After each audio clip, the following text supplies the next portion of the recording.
کرام اور میرے گلشن انوار کی جیال دوستو، السلام علیکم ورحمۃ اللہ وبرکاتہ۔ سامعین گرامی، آج میرا تقریر کا موضوع ہے توبہ کی اہمیت۔ سامعین محترم، توبہ ہر مسلمان پر چاہے وہ مرد ہو یا عورت واجب ہے۔ اللہ تعالیٰ کا ارشاد ہے، یا ایھا الذین آمنوا توبوا الی اللہ توبۃ نصوحا، اے ایمان والو اللہ کی طرف کامل توبہ کرو۔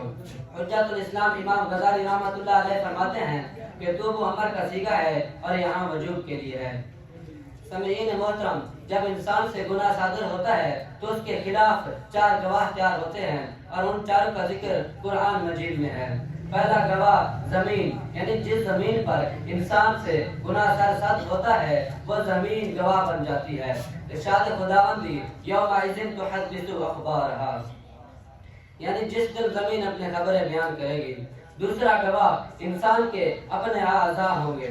ارشاد خداوندی، الیوم نختم علی افواہہم وتکلمنا ایدیہم وتشہد ارجلہم بما کانوا یکسبون، یعنی جن اعضاء سے گناہ ہوئے ہیں وہ اعضاء بھی قیامت کے دن گواہی دیں گے۔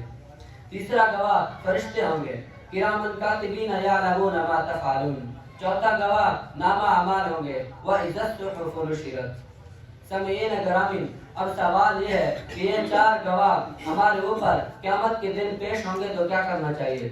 وہ لوگ جو اپنے جانوں پر ظلم کر چکے اور اپنے خلاف گواہ تیار کر چکے، کیا ان کے لیے کوئی ایسی صورت ہے کہ یہ گواہ قیامت کے دن پیش نہ ہو اور گواہی نہ دیں؟ جی ہاں، میرے محبوب پیغمبر ساقی کوثر شافی محشر رب کائنات کے دل پر امام المرسلین رحمت العالمین صلی اللہ علیہ وسلم نے اس کا بھی طریقہ اپنی امت کو بتایا۔ وہ ہے توبہ کا طریقہ۔ فرمایا، التائب من الذنب کمن لا ذنب لہ، یعنی گناہ سے توبہ کرنے والا شخص ایسا ہو جاتا ہے جیسے اس نے گناہ کیا ہی نہ تھا۔ اللہ اکبر کبیرہ۔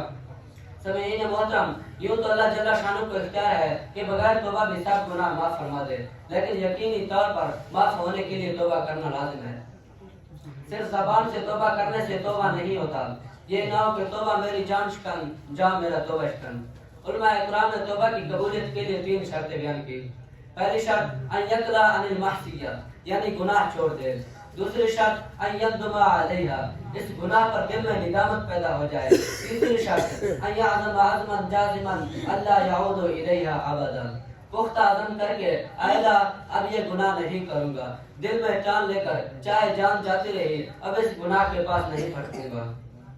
پھر اس عزم کے بعد اللہ تعالیٰ اپنے بندے پر وعدے کے مطابق برکتوں، رحمتوں اور محبتوں کے بارشیں برساتا ہے اور انعامات کا ڈھیر لگاتا ہے، اور قرآن اعلان کرتا ہے، فَقُلْتُ اسْتَغْفِرُوا رَبَّكُمْ إِنَّهُ كَانَ غَفَّارًا يُرْسِلِ السَّمَاءَ عَلَيْكُمْ مِدْرَارًا وَيُمْدِدْكُمْ بِأَمْوَالٍ وَبَنِينَ وَيَجْعَلْ لَكُمْ جَنَّاتٍ وَيَجْعَلْ لَكُمْ أَنْهَارًا۔ ارے لوگو، اللہ سے مغفرت طلب کرو، وہ بڑا معاف کرنے والا ذات ہے۔ ارے نادان انسان، اللہ غفور الرحیم توبہ کرنے پر تمہیں معافی کا پروانہ، بارشوں کے نگینا، نہروں کا گنجینا، مال و بنین کا خزینہ اور جنت کا بالا خانہ عطا فرما رہا ہے۔ ارے توبہ سے غافل انسان، اٹھ جا کمر، کس لیے تجھے میرے اشعار بلاتے ہیں۔